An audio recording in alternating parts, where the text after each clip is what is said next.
Well, we're happy to announce to the community that we will be relaxing certain measures that we have in place presently in Kahnawake. So there are variables that we're using in our decision-making process as we look at reopening. We're looking at number of cases in surrounding communities, number of cases, of course, in Kahnawake, overall number of active cases related to variants, vaccination rates in Kahnawake, vaccination rates in our surrounding communities as well, the rate of transmission of the variants, the severity of variants, and our ability to identify, contact trace, and isolate cases within 24 to 48 hours. So these are variables that we look at and follow on a regular basis that allow us to make decisions about risk and safety within the community with respect to opening of measures. For relaxation of measures, we're really going to be doing a stepped approach. It won't be all at once.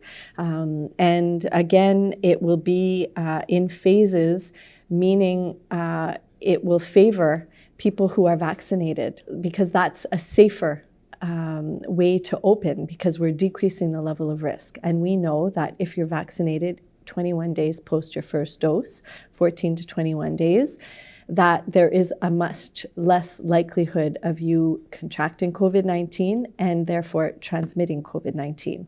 It is still possible, but if you do get COVID, your symptoms will be much less, your level of transmission will also be much less, and therefore the impact overall of the virus will be decreased. So certain measures that we want to immediately loosen up on are with respect to outdoor private gatherings. So outdoor private gatherings, we're looking at up to eight people on someone's private property. So this is outside.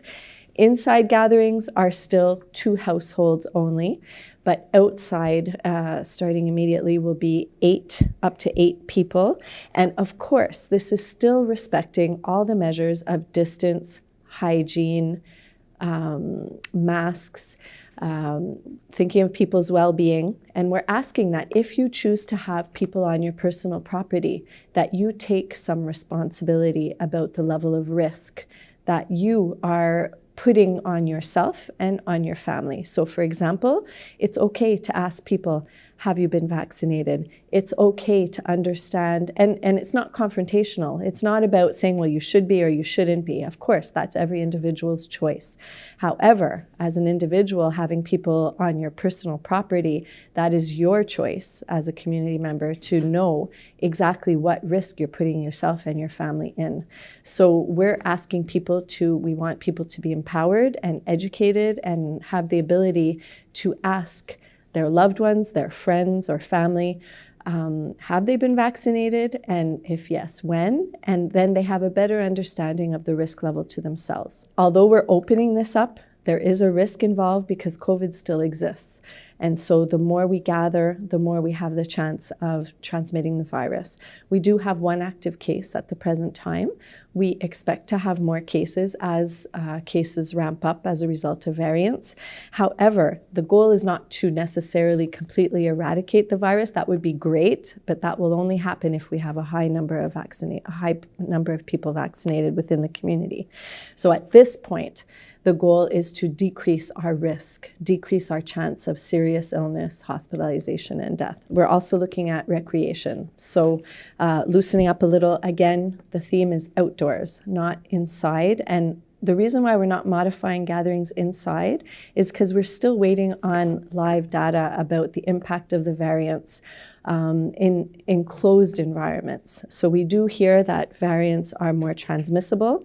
We know that there could be an increase in severity of cases with respect to the variants. We're hearing some data about the possibility of them being more airborne. And so all of these things are important when we're talking about indoor gatherings. We don't want to, when we're still at such a low rate of vaccination within the community, we don't want to promote indoor gatherings. So we maintain 2 households.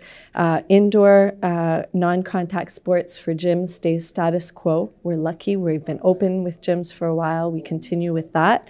But outdoor individual sports, non-contact sports as well, or if you're 2 people of the same household. For a contact sport, you can practice that outside as well. And so outdoor non-contact sports, a max of 8 people. So for example, we had a request for a walking group. So again, 8 people, provided that your distance, your hygiene, your mask, so you're protecting yourselves and the person who's practicing the sport with you.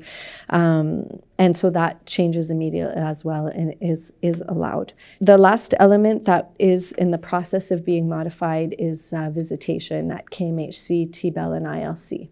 We don't usually talk about visitation in the context of the task force because those are primarily decisions that each of the organizations make regarding level of risk of the collective.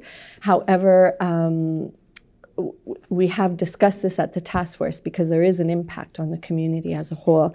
So we are looking at increasing visitation in those 3 organizations for our elders who are residents there.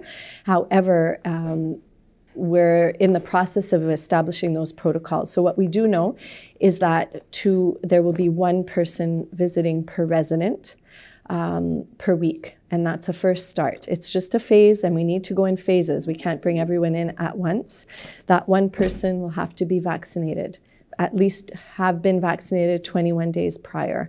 So it's really important if you want to visit one of our organizations that you be vaccinated. And of course, we will have very detailed protocols about safety regarding masking and protective equipment as we have had all along. And as you know, for visitation, it's fluctuated up and down from complete lockdown to visits down in another room off of the main floor to visits within residents' rooms, then back to lockdown, then natural caregivers, and now we're 1 person per resident. And that will start hopefully by the end of next week.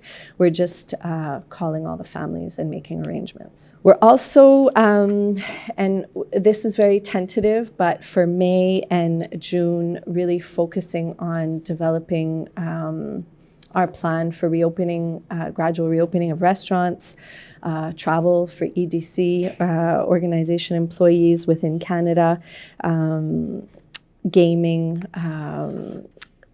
social clubs, cigar lounge, for example, kids zone, all of those, we haven't forgotten about anybody. They're all on our radar.